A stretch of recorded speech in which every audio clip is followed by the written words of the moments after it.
Top quality और consistent performance के लिए सिर्फ सिल्वर पंप नाम याद रखना।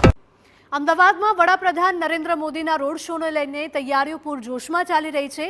એરપોર્ટ સર્કલથી ઇન્દિરા બ્રિજ સુધી રોડ શો યોજવામાં આવશે। 19 ઝાંખી થકી 50,000 જેટલી જનમેદની પીએમ મોદીનું સ્વાગત કરશે। આ સાથે ભારતીય સેનાના પરાક્રમને વખાણતો પીએમ મોદીનો રોડ શો હશે। આ સાથે જ રોડ શોના રૂટ પર ભારતીય સેનાની શૌર્ય ગાથાને વર્ણવતા પોસ્ટર્સ પણ લાગેલા રહેશે।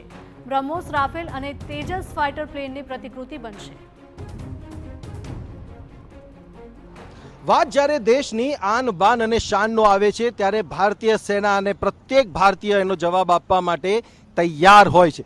પાકિસ્તાનને ઓપરેશન સિંદૂર થકી એ જ જવાબ મળ્યો છે અને જે પ્રકારની પાકિસ્તાનની સ્થિતિ આપણે જોઈ છે, હજુ તો યુદ્ધ થયું નહોતું। જો યુદ્ધ થાત તો પાકિસ્તાન ક્યાં હોત એ નકશામાં પણ જોવા ન મળત। એ પ્રકારની સ્થિતિ ભારતીય સેનાએ પાકિસ્તાનની કરી હતી। જે પ્રકારનો જવાબ એને મળ્યો, આ ઓપરેશન સિંદૂર એ જવાબ છે જે પહેલગામ આતંકીઓએ હિન્દુ યાત્રીઓને પૂછીને નિશાના ઉપર લીધા હતા। અને જે નેતૃત્વ છે દેશનું, એ નેતૃત્વની સાથે સાથે સેનાએ જે પ્રકારે પોતાનું પરાક્રમ અને શૌર્ય દાખવ્યું છે, આ ઓપરેશન સિંદૂર એનો જવાબ છે।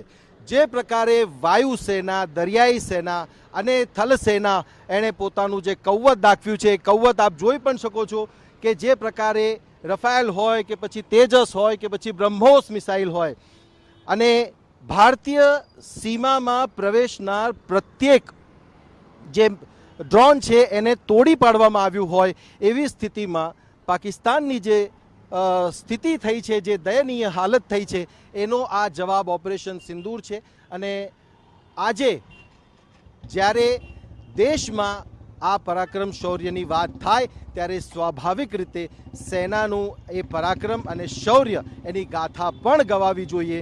અને વડાપ્રધાન જ્યારે અહીંયા આવશે ત્યારે એમનું આ જે રૂટ છે એરપોર્ટ સર્કલથી લઈને ઇન્દિરા બ્રિજ સુધીનું, એમાં એમનું અલગ અલગ જે ટેબ્લો છે, ટેબ્લો થકી અને સાથે જ સાથે જે 50,000 વ્યક્તિઓ, સેનાના પરિવારના લોકો અને મહિલાઓ એમનું સ્વાગત કરવાના છે।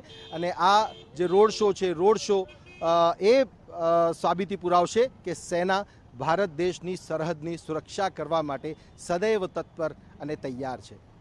કેમેરામેન અરવિંદ સોલંકી સાથે સચિન પાટીલ, TV9 અમદાવાદ।